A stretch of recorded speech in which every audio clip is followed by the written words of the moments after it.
Kisah ini diambil dari buku Mengapa Aku Pilih Islam penerbit Intermasa tahun 1997.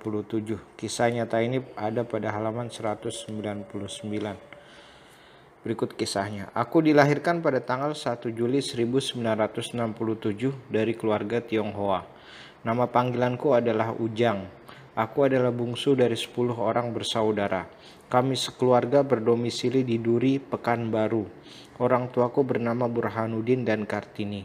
Sebagai orang Tionghoa, kami sekeluarga menganut agama Buddha Konghucu yang menyembah Topekong. Sebenarnya aku agak meragukan ajaran kepercayaan ini, sehingga sejak kecil aku sering bertanya, mengapa patung disembah? Namun pertanyaan ini tak mendapat jawaban. Selain itu sayangnya keluarga kami gemar berjudi. Sejak umur 10 tahun, aku diajarkan cara berjudi oleh orang tua dan saudara-saudaraku. Aku pun mulai berjudi bersama kawan-kawanku, anak-anak keturunan Tionghoa. Taruhannya mulai dari Rp 100 sampai Rp 5.000. Begitu seringnya kami berjudi, hingga aku pernah tertangkap basah oleh kepolisian Duri saat berjudi bersama kawan-kawan di tahun 1989. Banyak kawanku yang tertangkap pada waktu itu, tapi aku sempat melarikan diri. Karena judi pula aku dapat melanglang buana sampai ke Jakarta dan Pontianak. Judi yang kumainkan pun bermacam-macam jenisnya, mulai dari judi kartu sampai taruhan di meja biliar.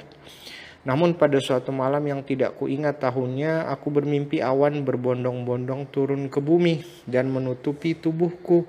Tiba-tiba aku mendengar bunyi sayup-sayup, Allahu Akbar, Allahu Akbar. Setelah itu awan yang menutupi diriku itu naik lagi ke atas. Aku bangun dan tersentak. Lama aku termenung tapi belum juga bisa menafsirkan arti mimpi itu.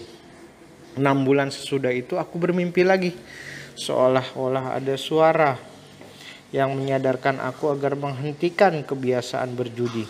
Hiduplah di jalan yang lurus dan diridhoi Allah Subhanahu wa taala. Demikian bunyinya.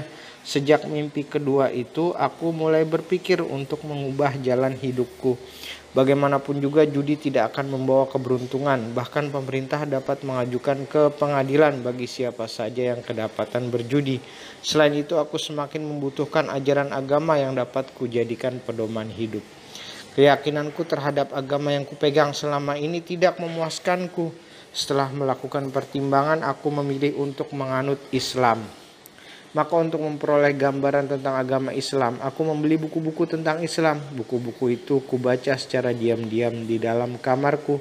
Semakin kubaca, aku semakin tertarik pada ajarannya. Aku mulai sadar bahwa perbuatan yang kulakukan selama ini termasuk dosa besar.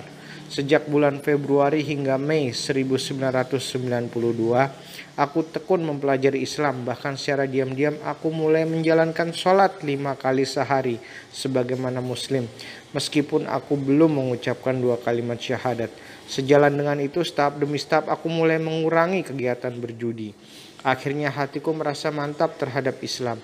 Hanya Islamlah agama yang benar dan mampu menjawab setiap permasalahan yang dialami umatnya.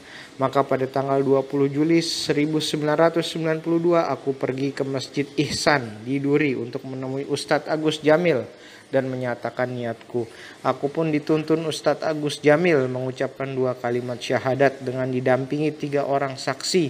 Kemudian namaku diganti menjadi Ihsan.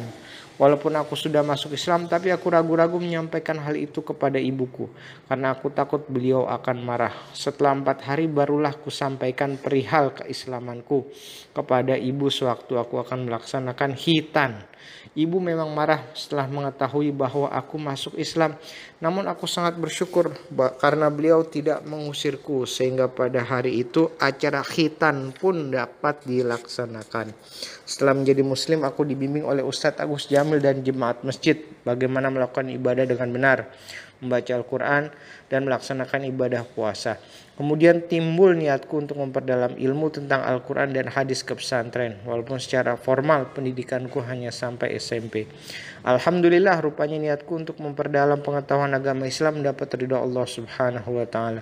Buktinya ketika aku sholat di Masjid Jami Muhammadiyah Duri, aku mendengar ada salah seorang jemaat masjid itu, yakni Bapak Anas Adnan, akan menyekolahkan anaknya ke pesantren perguruan Muhammadiyah kaum Padang Panjang. Kemudian aku menyatakan niatku kepada Bapak Anas Adnan bahwa aku akan ikut pula sekolah memperdalam ilmu agama di pesantren Muhammadiyah. Ternyata beliau sangat mendukung dengan sumbangan para jemaat masjid. Di samping bantuan biaya dari ibu dan saudara-saudaraku, aku dapat mewujudkan keinginanku untuk belajar. Sejak Juli 1994, aku tercatat sebagai santri di pesantren Muhammadiyah Padang Panjang. Setelah sebulan aku belajar, datang surat dari ibuku yang berisi keinginannya untuk masuk Islam. Betapa gembiranya hatiku mendengar kabar ini. Aku pun berharap agar jejak ibuku akan diikuti pula oleh saudaraku yang lain. Hanya itulah harapanku.